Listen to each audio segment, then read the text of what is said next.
this week's episode. We really appreciate you joining us. This podcast really shows us how we can all learn, live, and thrive off of each other. By sharing our knowledge through our conversations, we will impart some knowledge whilst learning ourselves how to progress even further. Here is your host.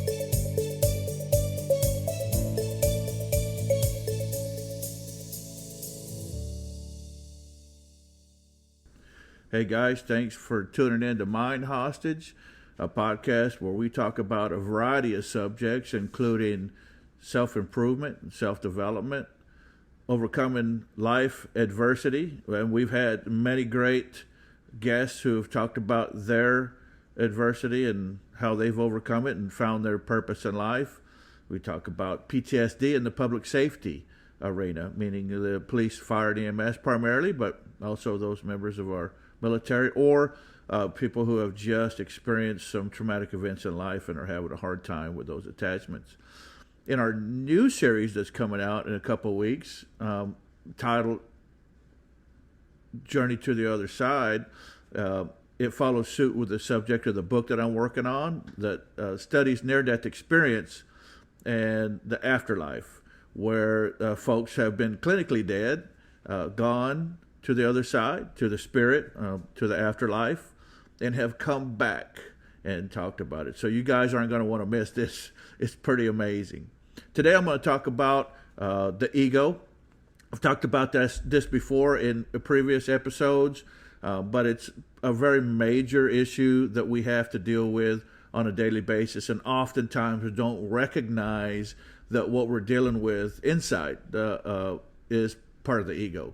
So I want to talk about a few examples of what our ego. Typically, when we talk about ego, and you say, hey, this guy has an ego, it's because you recognize in them that they're treating you in some way where they think they're better than you, or they carry themselves in such a way that it is rather annoying and demonstrates the fact that they elevate themselves maybe above you, maybe their status or social, status or financial status or whatever. But the ego is really much more than that. And as a matter of fact, when we respond to other people and we recognize that they're carrying themselves a certain way and we respond emotionally to that, that's part of our ego. And so I want to give you guys an analogy that I use that is going to kind of set this up. And it's going to require you guys to use a little visualization, okay? Imagine the hot air balloon festivals. You may have seen movies or pictures of these guys. There are some other places where they go, Arizona and New Mexico, and they typically lead off in the early morning. And if you've ever seen pictures of those, there's many, many beautiful hot air balloons. And those balloons are multicolored, very, very beautiful in the very early morning sunlight out there, dew on the ground, and you may see these large hot air balloons filled up as they get ready to go on their journey.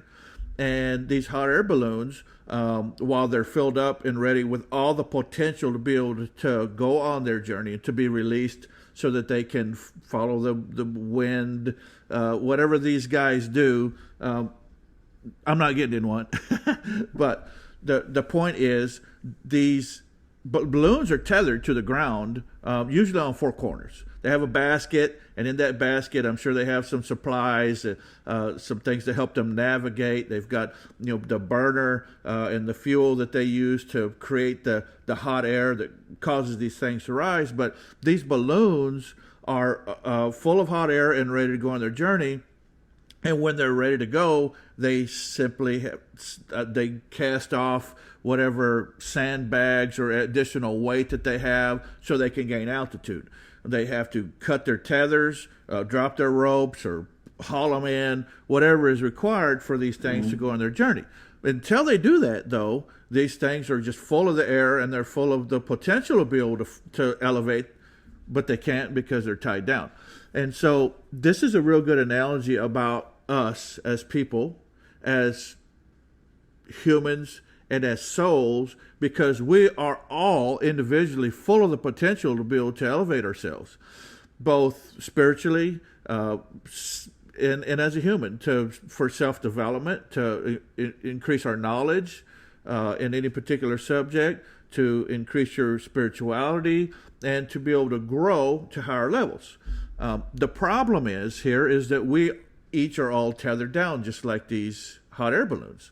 And so you may ask yourself, well, what in the world is a tether for us that's keeping us from our own personal growth?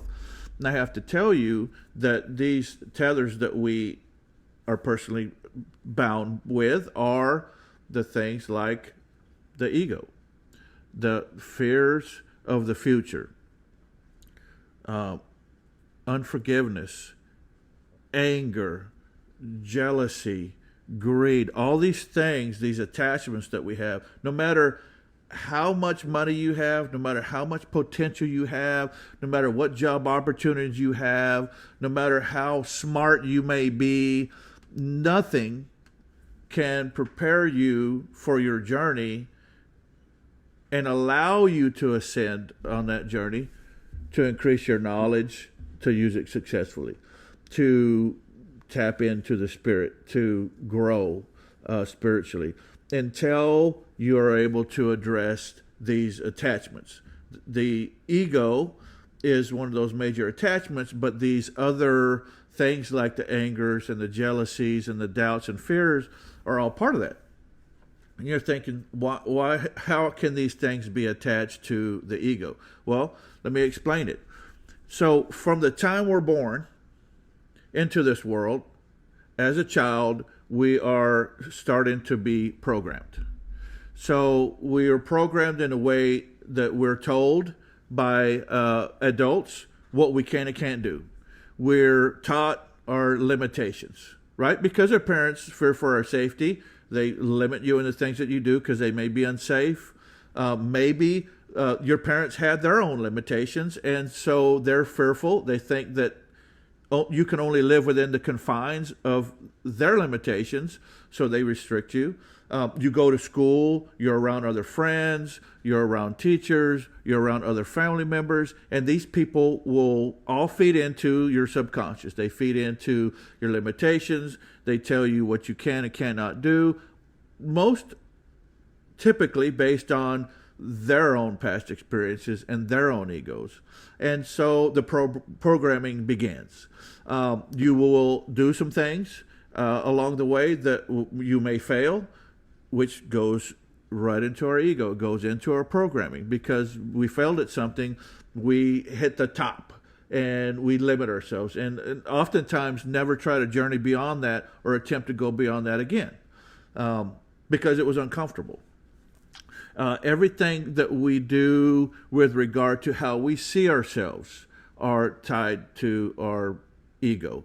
How we want to be seen, the things we want to do when we grow up, who we want to be, oftentimes are based on self-confidence issues. So let's just say that I grow up and I want to be, or I fit into the culture of, let's just say, tough guy, motorcycle club culture. And so what do? I go out and I buy a motorcycle. I get a bunch of tattoos. I get some motorcycle clothing and vests and all those things. I do a lot of things and surround myself to make myself fit in to that particular environment. Now, you can substitute anything. I don't care if you're the best soccer mom. I don't care if you want to be part of the herpetology club at school. Whatever it is, you tend to surround yourself with people and things that will help you associate most closely with that group. It's part of our ego. It's how we want to be seen by other people. It's how we see ourselves. And some of that's based on personality. Some of that's based on programming. Some of that's based on what other people want for us, maybe. But it all feeds into the ego, which makes us who we are. So when I say the word ego, it's not a bad thing necessarily. It is who you are based on a multitude of factors. Okay, so understanding the ego and how important the ego and how big it is important because you have to understand yourself first before you can start to grow. So the understanding of ourselves and why we are the way we are is the first step in growth. So in self-improvement, before you know what you need to study or do to become a better person, maybe to become a more knowledgeable person, you have to know where you lack knowledge. I have to know what to study. If I want to do a particular job, I have to take certain classes and I have to learn. Sometimes I have to do an apprenticeship so that I can gain the knowledge necessary to acquire that job. In self-improvement, I have to know my weaknesses first. So one of the very most important steps is to be able to identify those weaknesses or those needs within ourselves. The ego is one of them. I'll give you another example.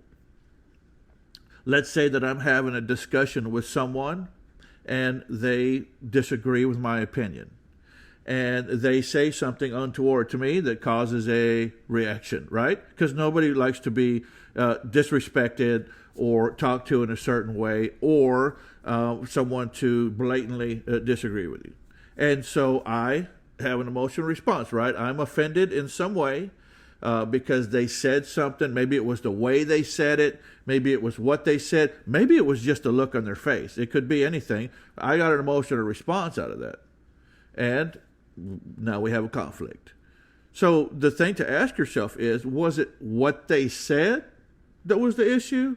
Or was it how we received that? Because either way, he responded or they responded in a certain way because of their ego, and I responded based on the emotional response I had to what they said, which is my ego, right?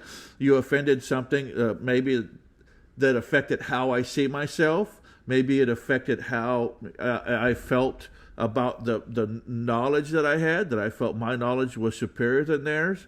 And so now we have both an emotional response associated with our ego. So my response to what happens around me is based on my ego that is tied to everything in my life leading up to this point. So the ego drives virtually everything that we do.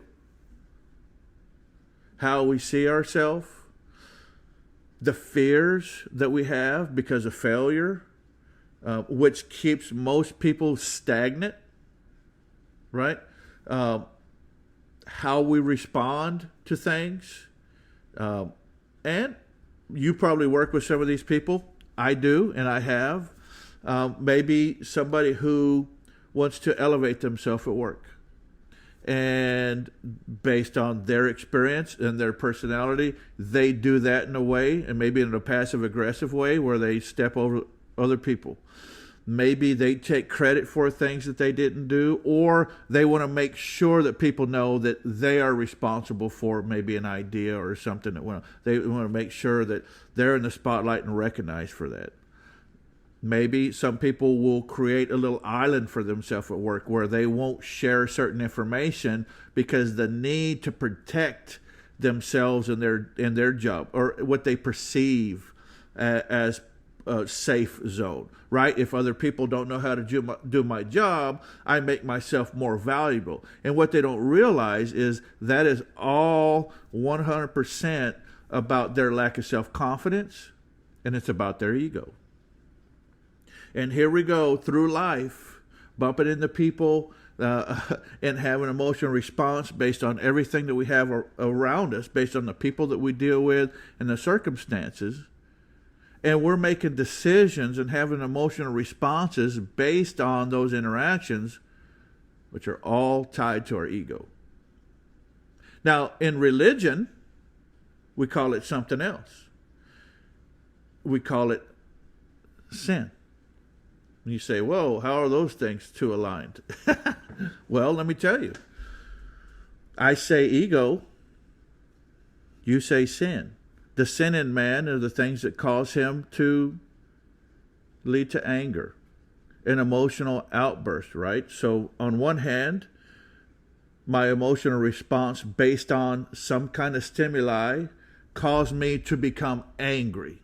That anger caused me to have some type of an outburst. Some people could say that outburst was a sin. It's the weakness in man. And it is a weakness, no matter what you call it. Whether you call it a sin in man or whether you call it part of the ego, either way, it's part of who we are. Either way, you have to recognize it so you can deal with it. And dealing with it is what I call the daily grind, right? Because first of all, it's a grind to get to a point where you recognize that the things that you see in other people that irritate you, that bother you, that anger you, are most often the things that we have within us. And there's many people who believe, and I can't say that they're wrong, that what you see in other people that you don't like are the things that are within us that we don't like. And if you'll stop for just a little bit and take a close look at yourself and put your ego to the side and evaluate yourself and your weaknesses, you may agree. So tackling the ego is something that should be done on a regular basis. And I have talked about increasing your awareness, starting with baby steps. Again, the hot air balloon that's full of air. Before you can take off on any type of a journey of self-improvement, you first have to go and address these attachments. The ego being one of the attachments. Many of the other things, again, being symptoms of the ego. You have to become aware of your own thoughts, feelings, and actions that are tied to our ego. Guys, I want to talk about this more in the future, so please tune in, because the ego can be our greatest asset, but it can be our biggest enemy. And think about the name of the podcast, Mind Hostage. We are our own worst enemies. I talk to a lot of people about self-improvement and these kind of things, and they tend to glaze over. Sometimes because their ego response is, they don't need to hear this, I'm good, right? Some is they look, I'm a mess, my life is a mess, I'm comfortable, I don't want to put in the work, just leave me alone, right? Others, they know they need the help, they're looking, but when it comes to doing the daily grind, they opt out. It's too much work, it's too hard. But if you want to improve yourself, you have to recognize your ego and you have to address it on a routine basis. Thank you guys for tuning in. Again, we're going to talk about this again in another episode, but please tune in for the new series, Journey to the Other Side. Thanks, guys, and have a great day.